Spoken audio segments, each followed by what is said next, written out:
সমতুল বর্গাংশ কি? সমতুল মানে কি?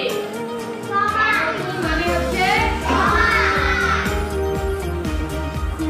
আমার হাতে কয়টা কাগজ? একটি কাগজ। কয়টি?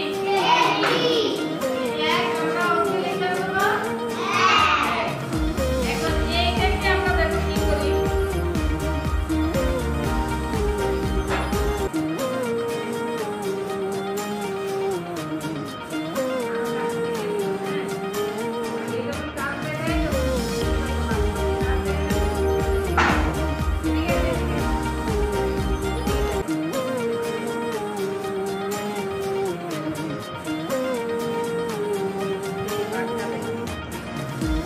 এখন আমার হাতে কয়টা?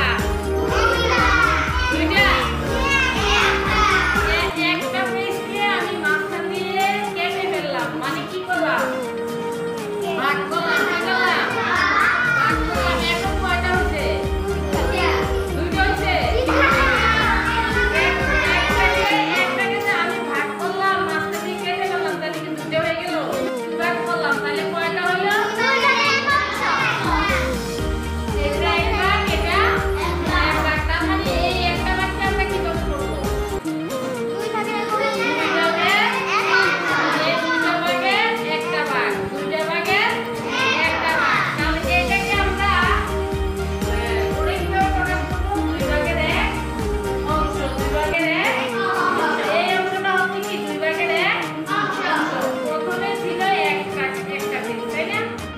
এখন মাঝখান দিয়ে কাটাতে ভাগ করা আছে, দুই ভাগের এক অংশ, দুই ভাগের এক অংশ হয়ে গেছে। এখন আমরা তো শিখবো সমতুল বর্গাংশ। কি বর্গাংশ? সমতুল বর্গাংশ।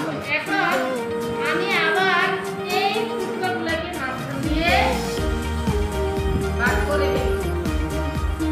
ভাগটা দেখো।